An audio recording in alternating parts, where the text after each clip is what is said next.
Assalamualaikum warahmatullahi wabarakatuh. Perkenalkan, kami dari kelompok 10. Pada kesempatan kali ini, kami akan mempresentasikan materi terkait Konstitusi dan Undang-Undang Dasar 1945. Sebelum kami memulai presentasi, izinkan kami memperkenalkan diri. Nama saya Suci Fatma Delima. Saya Fatimah Nurlaili. Nama saya Inisa Kupala Hayati. Nama saya Himatus Saida. Sebelum kami mempresentasikan materi terkait Konstitusi dan Undang-Undang Dasar tahun 1945, berikut kami memaparkan poin-poin pembahasan yang akan kami bahas. Yang pertama, pengertian konstitusi. Yang kedua, sejarah konstitusi. Yang ketiga, kedudukan, fungsi dan tujuan konstitusi. Yang keempat, sejarah lahirnya konstitusi di Indonesia. Yang kelima, perubahan konstitusi negara. Yang keenam, analisis kedudukan pembukaan Undang-Undang Dasar 1945.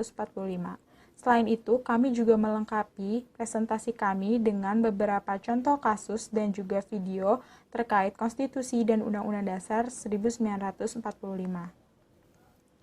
Dimulai dari pengertian konstitusi. Istilah konstitusi berasal dari bahasa Prancis, yakni constituer, yang berarti membentuk. Pemakaian istilah konstitusi dimaksudkan ialah pembentuk suatu negara atau menyusun dan menyatakan suatu negara. Sedangkan dalam bahasa Latin, kata konstitusi merupakan gabungan dari dua kata, yaitu cume dan statuere. Cume adalah suatu preposisi yang berarti bersama dengan, sedangkan statuere berasal dari kata sta yang membentuk kata kerja pokok stare yang berarti berdiri. Atas dasar itu, maka kata statuere mempunyai arti membuat sesuatu agar berdiri atau mendirikan atau menetapkan. Dengan demikian, dalam bentuk tunggal, constitutio berarti menetapkan segala sesuatu bersama-sama, dan dalam bentuk jamak atau constitutiones berarti segala sesuatu yang telah ditetapkan. Secara etimologi, kata konstitusi, konstitusional, dan konstitusionalisme memiliki makna yang sama, hanya penggunaan dan penerapannya saja yang berbeda. Konstitusi adalah segala ketentuan dan aturan mengenai ketatanegaraan, undang-undang dasar, dan sebagainya, atau undang-undang dasar suatu negara. Sedangkan konstitusional adalah suatu tindakan atau perilaku yang harus selalu didasarkan kepada konstitusi yang ada. Sementara itu, konstitusionalisme adalah suatu paham mengenai pembatasan kekuasaan dan jaminan hak-hak rakyat melalui konstitusi.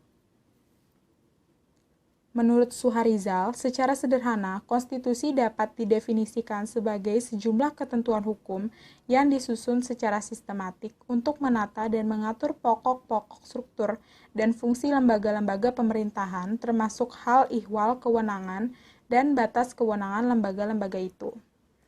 Beberapa sarjana, terutama di Eropa, membedakan pengertian constitution atau verfassung dengan undang-undang dasar atau groundwork.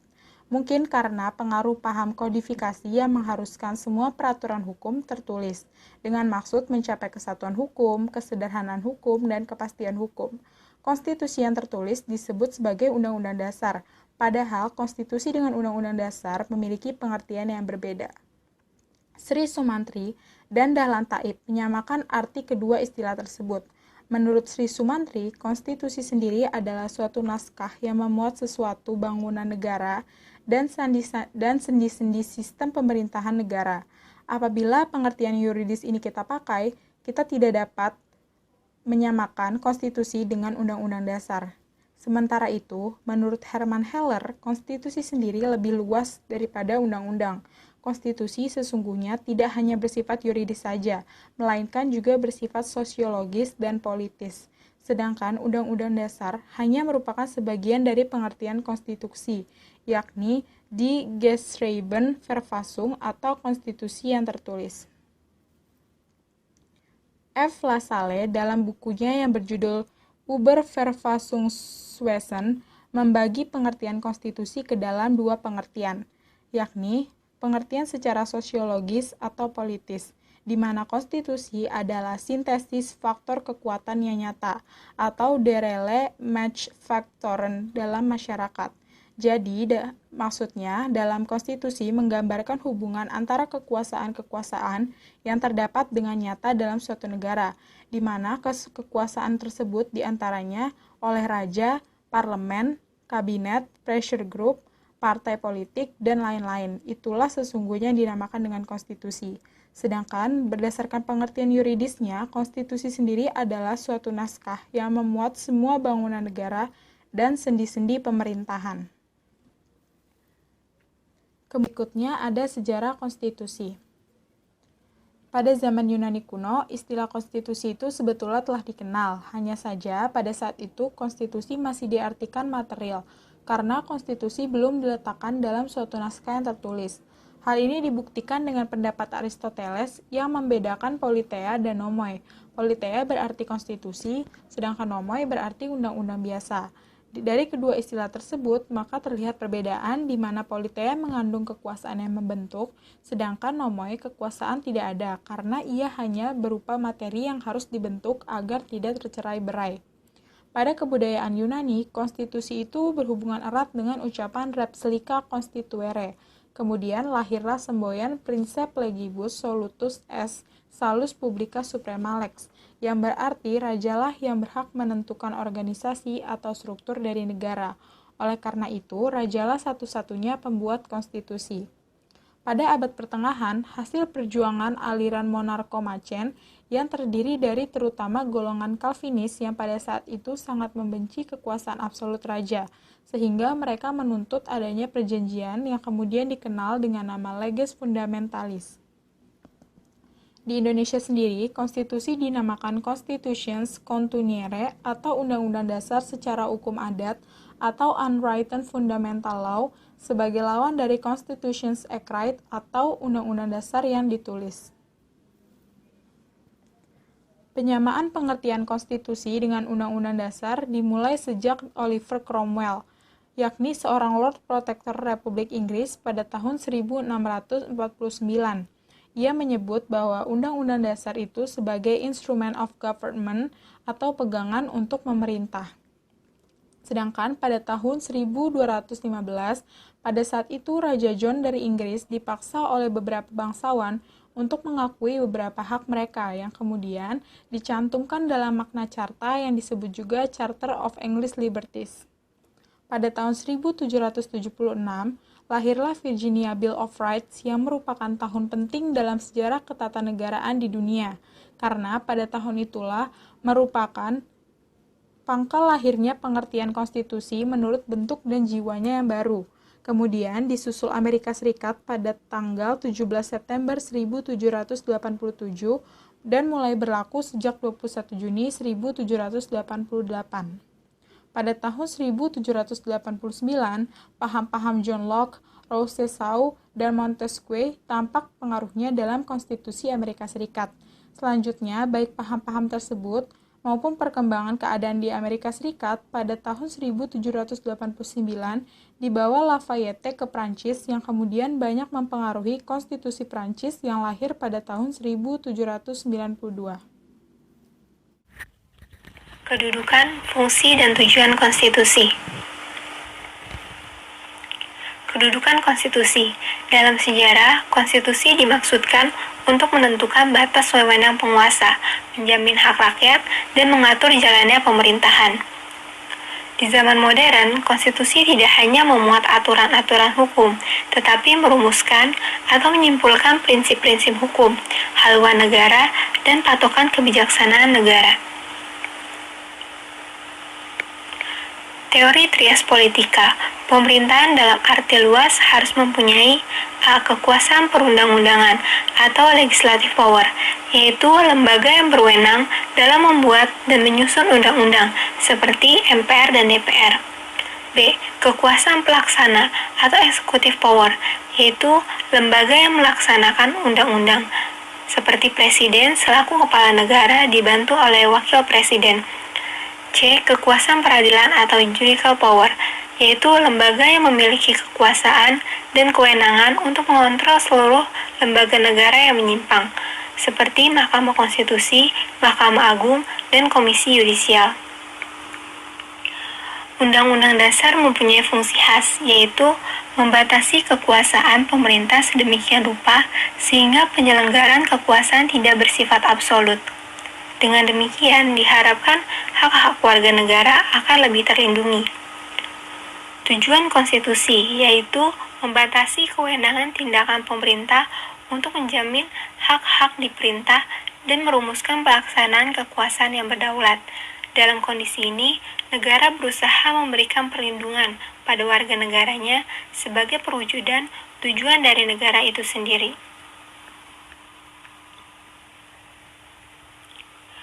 Tujuan-tujuan adanya konstitusi dapat diklasifikasikan sebagai berikut. 1.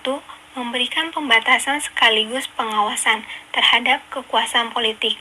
2. Melepaskan kontrol kekuasaan dari penguasa sendiri.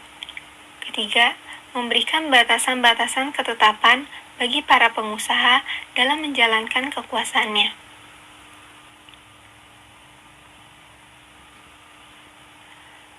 Menurut Sovereign Lohman, terdapat unsur-unsur dalam konstitusi sebagai berikut. A. Perwujudan perjanjian masyarakat atau kontrak sosial, yaitu konstitusi merupakan konklusi dari kesepakatan masyarakat untuk membina negara dan pemerintah yang akan mengatur mereka.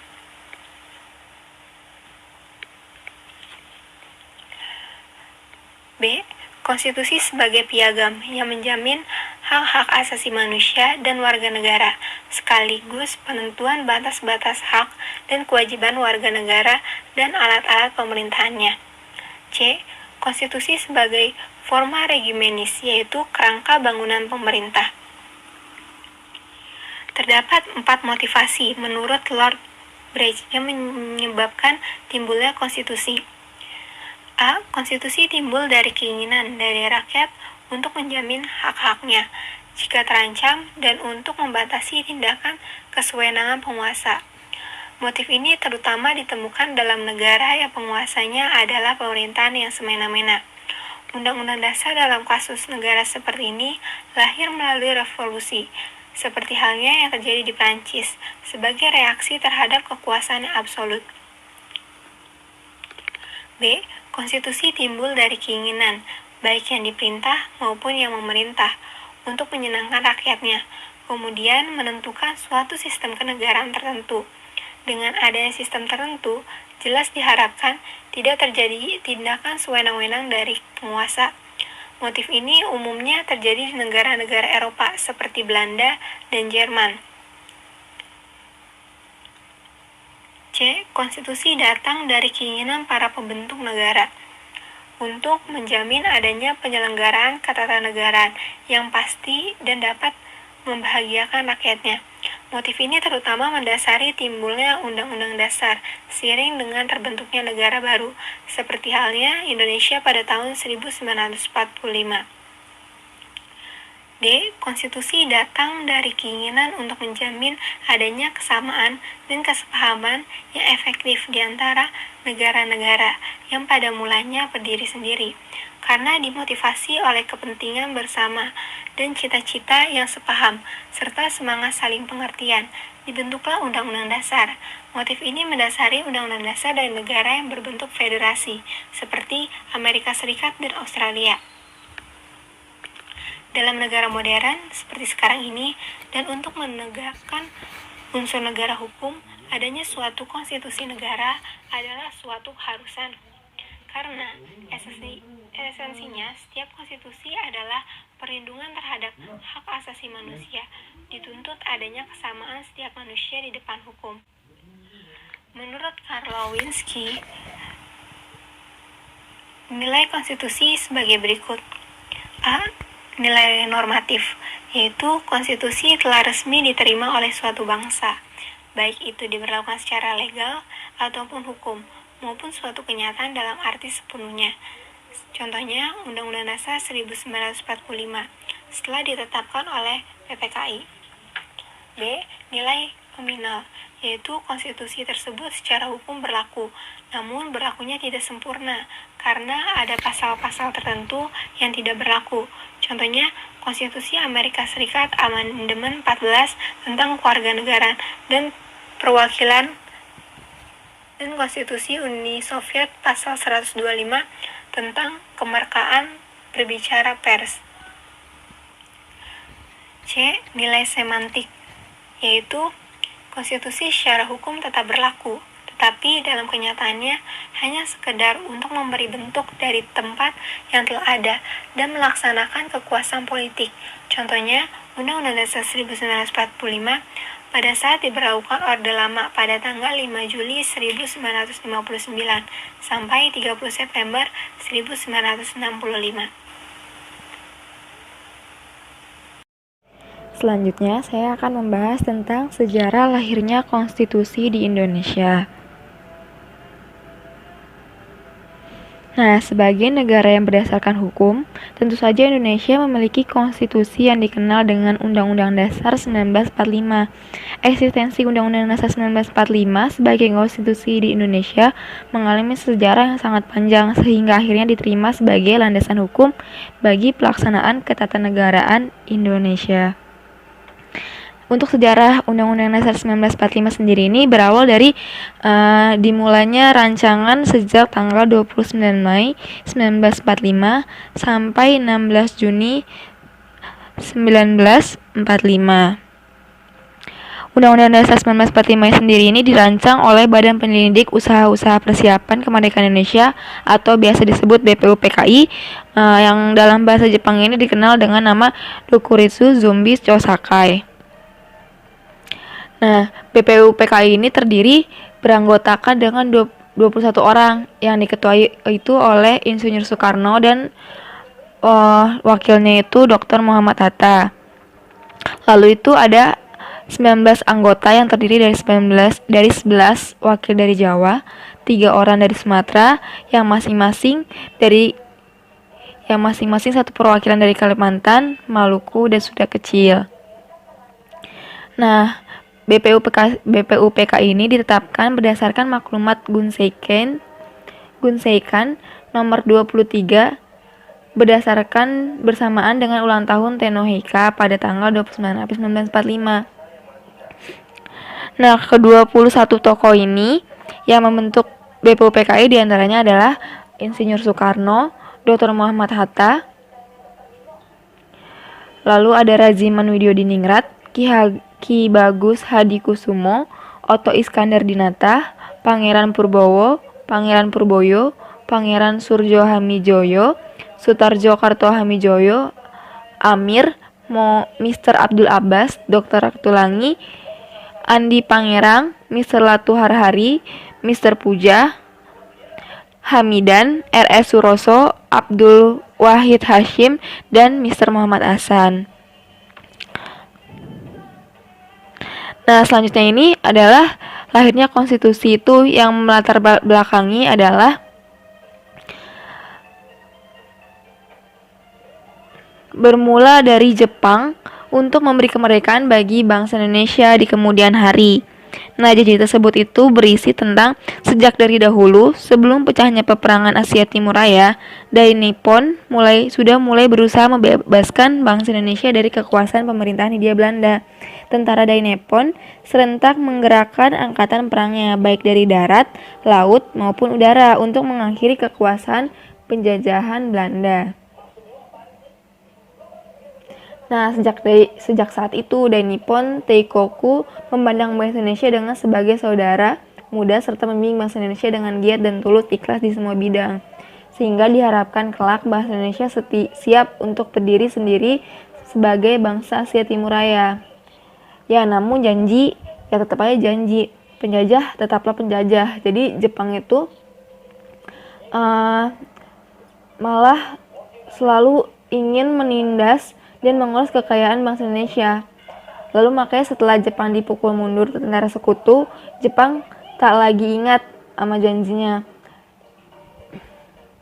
Akhirnya setelah menyerah tanpa syarat kepada sekutu, rakyat Indonesia lebih bebas dan lebih leluasa untuk berbuat dan tidak bergantung pada Jepang sampai saat kemerdekaan tiba. Lalu setelah kemerdekaan diraih, terbentuklah sebuah konstitusi resmi yang nampaknya tidak bisa ditawar lagi. Nah, ini harus segera dirumuskan. Maka pada tanggal 18 Agustus 1945 atau sehari setelah ikrar kemerdekaan. Panitia Persiapan Kemerdekaan Indonesia atau PPKI itu dibentuk.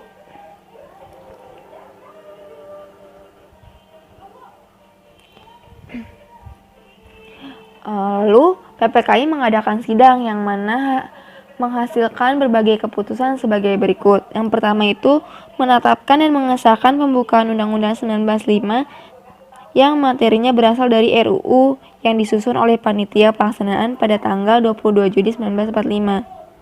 Yang kedua itu adalah menetapkan dan mengesahkan Undang-Undang Dasar 1945 dan materinya hampir seluruhnya berasal dari rancangan Undang-Undang Dasar yang disusun oleh Panitia Perencanaan Konstitusi 16 Juni 1945.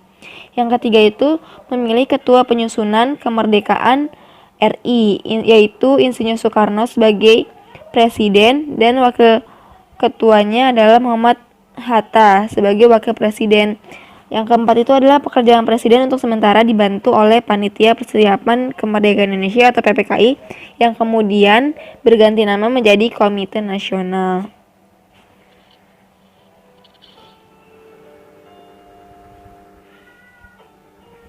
Nah, jadi itu adalah sejarah dari konstitusi di Indonesia. Selanjutnya itu adalah perubahan konstitusi negara yang terjadi di Indonesia. Jadi, konstitusi pertama itu periode 18 Agustus 1945 sampai dengan 27 Desember 1949, yang masa berlakunya ini adalah Undang-Undang Dasar 1945. Undang-Undang Dasar 1945 ini merupakan hasil rancangan BPUPKI yang kemudian disahkan oleh PPKI pada tanggal 18 Agustus 1945. Menurut Undang-Undang Dasar 1945 ini, kedaulatan berada di tangan rakyat dan dilaksanakan oleh MPR yang merupakan lembaga tertinggi negara. Selanjutnya itu periode kedua yaitu periode 27 Desember 1949 sampai dengan 17 Agustus 1950. Masa berlakunya Undang-Undang Dasar Republik Indonesia Serikat atau yang biasa disebut dengan RIS. Nah, ini itu merupakan sebagai rasa ungkapan ketidakpuasan bangsa Belanda atas kemerdekaan Indonesia. Maka terjadilah kontak senjata atau agresi oleh Belanda pada tahun 1947 dan 1948 dengan keinginan Belanda untuk memecah belah RI menjadi negara federal agar dengan segera mudah dikuasai oleh Belanda.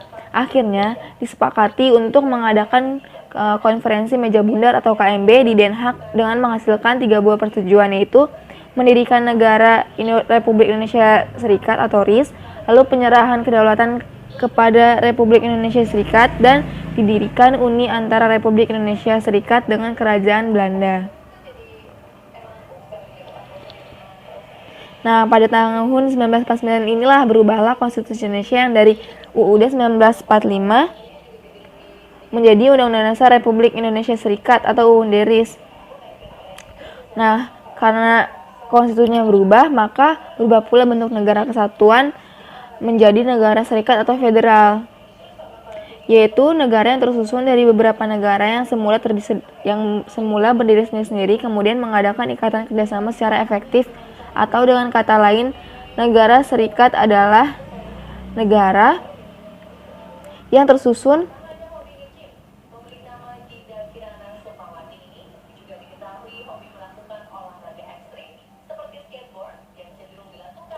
jamak terdiri dari negara-negara bagian. Nah, periode yang ketiga itu adalah periode 17 Agustus 1950 sampai dengan 5 Juli 1999. Masa berlaku Undang-Undang Dasar sementara tahun 1950. Nah, di periode ketiga ini berlakunya itu UUDS 1950. Nah, ini itu berubah karena ternyata konstitusi RIS tidak berumur panjang. Hal itu disebabkan karena isi konstitusi tidak berakar dari kehendak rakyat, juga bukan merupakan kehendak rakyat, dan juga bukan merupakan kehendak politik rakyat. melainkan hanya rekayasa dari pihak Belanda maupun PBB, sehingga menimbulkan tuntutan untuk kembali ke NKRI. Satu persatu negara bagian menggabungkan diri menjadi negara Republik Indonesia, kemudian disepakati untuk kembali ke NKRI dengan menggunakan UUD sementara 1950. Nah, yang periode keempat itu adalah periode 5 Juli 1959 sampai dengan 19 Oktober 1999. Nah, ini berlakulah kembali Undang-Undang Dasar 1945.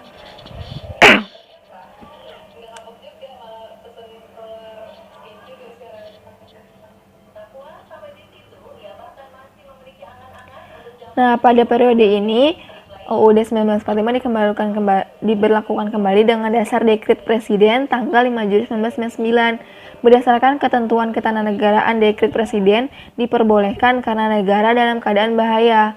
Oleh karena itu, Presiden atau Panglima tertinggi Angkatan Perang perlu mengambil tindakan untuk menyelamatkan bangsa dan negara yang diproklamasikan 17 Agustus 1945.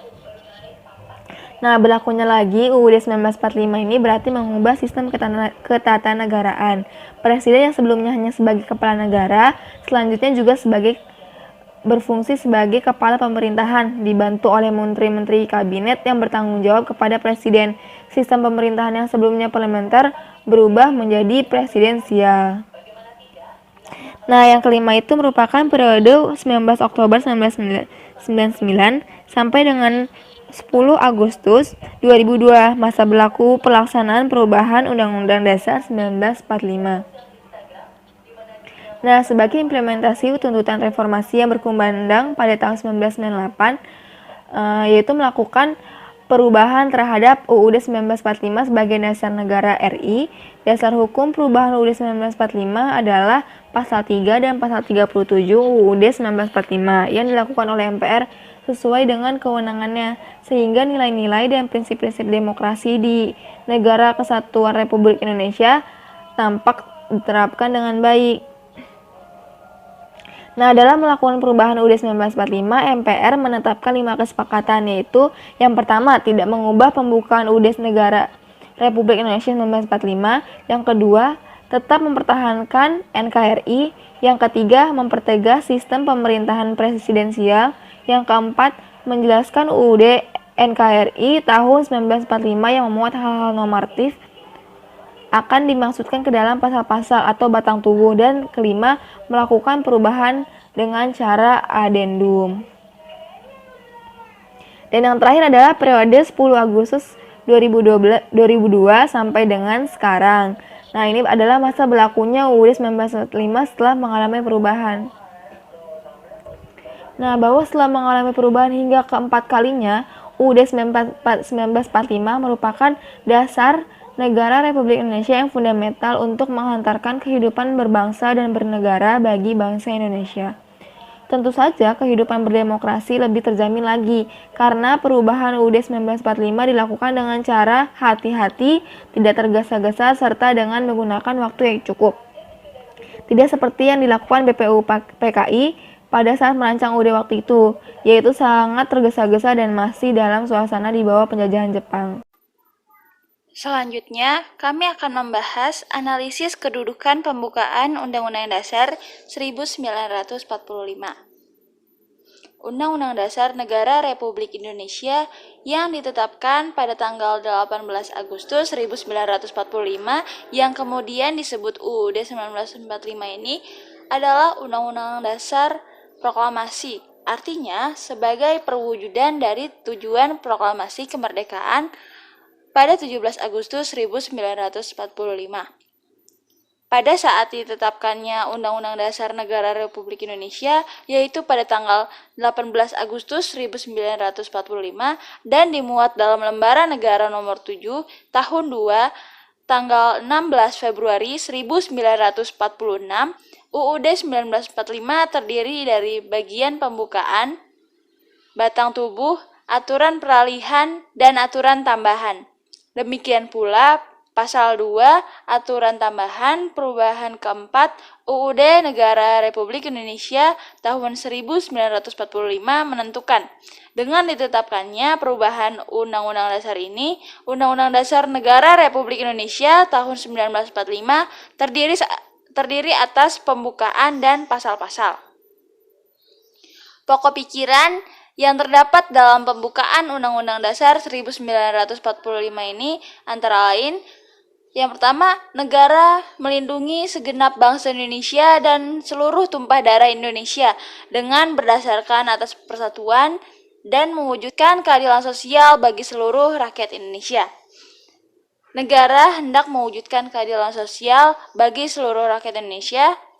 Negara yang berkedaulatan rakyat berdasarkan kerakyatan dan permusyawaratan atau perwakilan.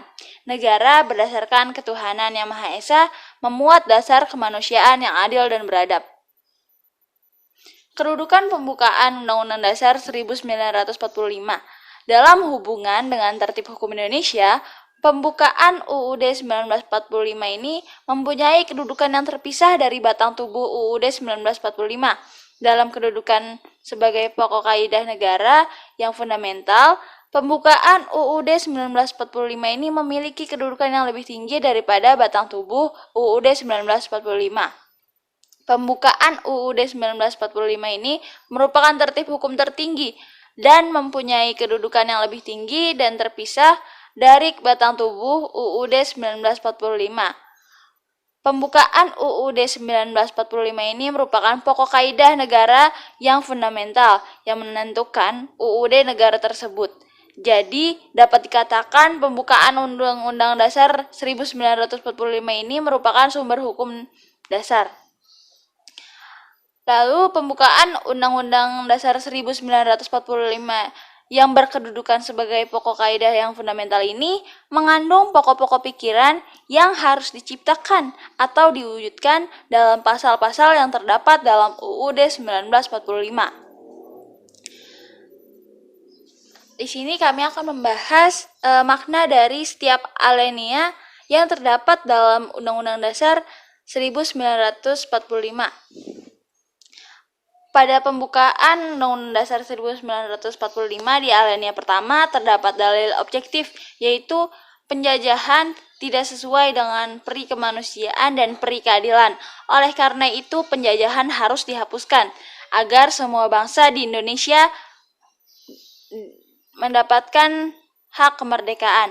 Dalil subjektif yaitu partisipasi bangsa Indonesia untuk membebaskan diri dari penjajahan.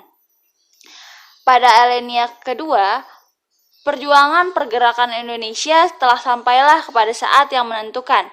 Saat yang telah dicapai oleh bangsa Indonesia ini harus dimanfaatkan untuk menyatakan kemerdekaan. Kemerdekaan di sini bukanlah hanya merupakan tujuan akhir, melainkan harus diisi dengan mewujudkan Indonesia yang merdeka, bersatu, adil, dan makmur. Pada alinea ketiga, terdapat motivasi spiritual yang luhur serta suatu pengukuhan dari proklamasi kemerdekaan, ketakwaan bangsa Indonesia terhadap Tuhan karena berkat ridhonya, bangsa Indonesia telah mencapai kemerdekaan. Pada alinea keempat, fungsi dan tujuan negara yaitu melindungi segenap bangsa Indonesia dan seluruh tumpah darah Indonesia, memajukan kesejahteraan umum, mencerdaskan kehidupan bangsa, dan ikut melaksanakan ketertiban dunia yang berdasarkan kemerdekaan, perdamaian abadi, dan keadilan sosial. Terdapat pula susunan dan bentuk negara yaitu Republik Indonesia, sistem pemerintahan negara Indonesia yaitu berkedaulatan rakyat, dan dasar negara Indonesia yaitu Pancasila. Kami tampilkan beberapa ilustrasi berita kasus penyimpangan konstitusi dan Undang-Undang Dasar 1945 di Indonesia. Terdapat beberapa kasus, diantaranya kasus patrialis penistaan Undang-Undang Dasar 1945, lalu Pak Ahmad Yunus yang mengatakan jika menjual BUMN adalah pelanggaran konstitusi.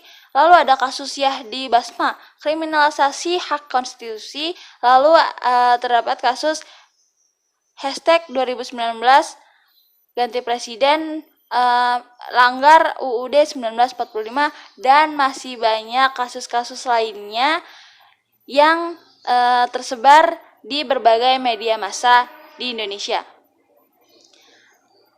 Lalu kami akan menampilkan contoh video kasus dari pelanggaran konstitusi di Indonesia.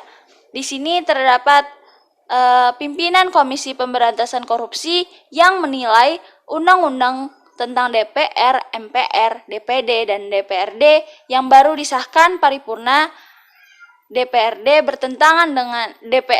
bertentangan dengan konstitusi. UU MD 3 ini bertentangan dengan putusan MK sebelumnya dan dinilai melanggar prinsip umum hukum equality before the law. Berikut videonya. Pimpinan Komisi Pemberantasan Korupsi menilai undang-undang tentang MPR, DPR, DPD, dan DPRD yang baru disahkan paripurna DPR bertentangan dengan konstitusi. Menurut Wakil Ketua KPK Laude Muhammad Syarif, hak imunitas anggota DPR sebagaimana dalam Undang-Undang MD 3 yang baru pernah dibatalkan MK.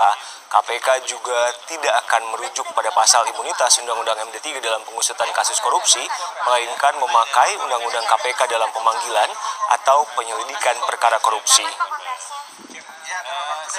Undang-Undang MD 3 itu bertentangan dengan putusan MK sebelumnya. Kalau pertama saya bandingkan, itu melanggar dengan prinsip umum hukum, equality before the law. Itu seluruh dunia itu tidak boleh ada keistimewaan. Saya Pak Agus Bubasaria kalau tidak perlu izin sama siapa kita kalau mau dipanggil ke polisi. Presiden pun tidak membentengi dirinya dengan imunitas seperti itu. Makanya saya juga kaget seperti itu. Lalu di sini terdapat pelaksanaan konstitusi dan Undang-Undang Dasar 1945. Di sini terdapat Undang-Undang Dasar 1945 harus selalu jadi konstitusi hidup. Juga seiring berkembangnya zaman, konstitusi pun perlu dengan diadakannya penyesuaian. Sekian presentasi dari kelompok kami, kurang lebihnya mohon maaf. Jika teman-teman ingin bertanya, bisa berkomentar di kolom GCR. Wassalamualaikum warahmatullahi wabarakatuh.